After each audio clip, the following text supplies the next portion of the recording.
Welcome to Lakshmi kitchen. ಇವತ್ತು ತುಂಬ ಸುಲಭವಾಗಿ ಮತ್ತು ತುಂಬ ಕ್ವಿಕ್ಕಾಗಿ ಮಾಡುವಂಥ ಅವಲಕ್ಕಿ ಉಪ್ಪಿಟ್ಟು ಯಾವ ರೀತಿ ಮಾಡೋದು ಅಂತ ನೋಡೋಣ. ಇದಕ್ಕೆ ನಾನು ಮೊದಲನೇದಾಗಿ ಒಂದು ಪ್ಯಾನ್ನ ತೊಗೊಂಡಿದ್ದೀನಿ. ಪ್ಯಾನ್ ಚೆನ್ನಾಗಿ ಕಾಯ್ದಾದ್ಮೇಲೆ 4 ರಿಂದ 5 ಟೇಬಲ್ ಸ್ಪೂನ್ ಆಗೋಷ್ಟು ಎಣ್ಣೆ ಹಾಕೋತಾ ಇದ್ದೀನಿ.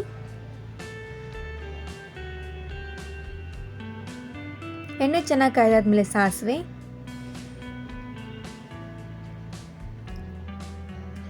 ಸಿಡ್ದಾದ್ಮೇಲೆ ಸ್ವಲ್ಪ ಜೀರಿಗೆ ಹಾಕೋತಾ ಇದ್ದೀನಿ. ಇವಾಗ ಕಡಲೆ ಬೀಜ ಹಾಕೋತಾ ಇದ್ದೀನಿ. ಕಡಲೆ ಬೀಜ ನಾವು ಗೋಲ್ಡನ್ ಬ್ರೌನ್ ಬರೋವರೆಗೆ ಹುರ್ಕೋಬೇಕು. ಈ ರೆಸಿಪಿ ಇರೋಂತೂ ಕಡಲೆ ಬೀಜನೇ ತುಂಬ ಮೇಯ್ನ್ ಆಗಿರುತ್ತೆ. ತಿಂತಾ ಇರ್ಬೇಕಾದ್ರೆ ತುಂಬ ಕ್ರಿಸ್ಪಿ ಆಗಿರಬೇಕು, ಆ ರೀತಿ ಹುರ್ಕೋಬೇಕು ನಾವು. ಗೋಲ್ಡನ್ ಬ್ರೌನ್ ಬರೋವರೆಗೆ ಹುರ್ಕೊಂಡ್ರೆ ಸಾಕು. ಇವಾಗ ಇದಕ್ಕೆ ಕಡಲೆಬೇಳೆ ಉದ್ದಿನಬೇಳೆ ಹಾಕೋತಾ ಇದ್ದೀನಿ.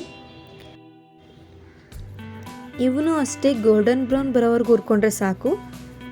ಇವಾಗ ನಾನು ಇದಕ್ಕೆ 4 ರಿಂದ 5 ಕಟ್ ಮಾಡ್ಕೊಂಡಿರೋಂಥ ಹಸಿಮೆಣಸಿನಕಾಯಿನ ಹಾಕೋತಾ ಇದ್ದೀನಿ.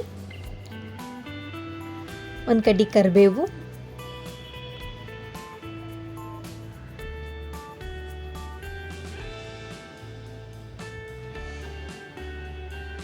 ಇವಾಗ ನಾನು ಇದಕ್ಕೆ ಸಣ್ಣದಾಗಿ ಹಚ್ಚಿಟ್ಕೊಂಡಿರೋಂಥ ಈರುಳ್ಳಿನ ಹಾಕೋತಾ ಇದ್ದೀನಿ. ಈರುಳ್ಳಿನ ಚೆನ್ನಾಗಿ ಹುರ್ಕೋಬೇಕು. ಈರುಳ್ಳಿ ಬೇಯಬೇಕಾದ್ರೆ ನಾನು ಸ್ವಲ್ಪ ಜಜ್ಜಿಟ್ಕೊಂಡಿರೋಂಥ ಬೆಳ್ಳುಳ್ಳಿ ಮತ್ತು ಒಂದು ಸ್ವಲ್ಪ ಶುಂಠಿನ ಹಾಕ್ಕೊಂಡು ಹುರ್ಕೋತಾ ಇದ್ದೀನಿ. ಈ ಪ್ರಮಾಣದ ಸ್ವಲ್ಪ ಅರಿಶಿನ ಸೇರಿಸ್ಕೋತಾ ಇದ್ದೀನಿ. ಅರಿಶಿನ ಹಸಿ ವಾಸನೆ ಹೋಗೋವರೆಗೂ ಹುರ್ಕೋಬೇಕು. ಇವಾಗ ನಾನು ಒಂದು ಚಿಕ್ಕ ಟೊಮೊಟೊನ ಹಾಕ್ಕೊಂಡು ಬೇಯಿಸ್ಕೊತಾ ಇದ್ದೀನಿ. ಟೊಮೊಟೊ ಬೇಯಬೇಕಾದ್ರೆ ನಾನು ಸ್ವಲ್ಪ ಉಪ್ಪು ಹಾಕ್ಕೊಂಡು ಬೇಯಿಸ್ಕೊಂಡ್ರೆ ಸಾಕು.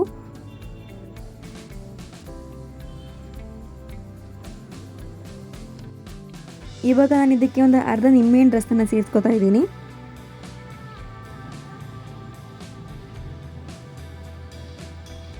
ಕೊನೆಯದಾಗಿ ಕೊತ್ತಂಬರಿ ಹಾಕೋತಾ ಇದ್ದೀನಿ. ಇಷ್ಟು ಹಾಕೊಂಡ್ರೆ ಗೊಜ್ಜು ರೆಡಿ ಆಗುತ್ತೆ. ಇವಾಗ ನೆನೆಸಿಟ್ಕೊಂಡಿರುವಂಥ ಅವಲಕ್ಕಿನ ಹಾಕೋತಾ ಇದ್ದೀನಿ. ಅವಲಕ್ಕಿಗೆ ನಾನು ಚೆನ್ನಾಗಿ ತೊಳೆದು ನೆನಿಬೇಕಾದ್ರಿಂದ ಸ್ವಲ್ಪ ಉಪ್ಪು ಹಾಕ್ಕೊಂಡು ನೆನೆಸ್ಕೊಂಡು ಇಟ್ಕೊಂಡಿದ್ದೀನಿ. ಈ ರೀತಿ ಮಾಡೋದ್ರಿಂದ ನಮಗೆ ಉಪ್ಪು ಕರೆಕ್ಟಾಗಿ ಸಿಗುತ್ತೆ. ಒಗ್ಗರಣೆಗೆ ನಾವು ಉಪ್ಪು ಹಾಕಿದ್ರೆ ಕಂಪ್ಲೀಟಾಗಿ ಅವಲಕ್ಕಿ ಜೊತೆ ಮಿಕ್ಸ್ ಆಗೋದಿಲ್ಲ. ಸೊ ಅವಲಕ್ಕಿ ನೆನಿಬೇಕಾದ್ರೆ ಉಪ್ಪು ಹಾಕ್ಕೊಂಡು ನೆನೆಸ್ಕೊಂಡು ಹಾಕ್ಕೊಳ್ಳಿ. ಕ್ಲೀನಾಗಿ ಗೊಜ್ಜು ಜೊತೆ ಮಿಕ್ಸ್ ಮಾಡ್ಕೊಂಡಾದ್ಮೇಲೆ ಒಂದು 2 ನಿಮಿಷ ಬೇಯಿಸ್ಕೊಂಡ್ರೆ ಸಾಕು, ಅವಲಕ್ಕಿ ಉಪ್ಪಿಟ್ಟು ರೆಡಿ ಆಗುತ್ತೆ.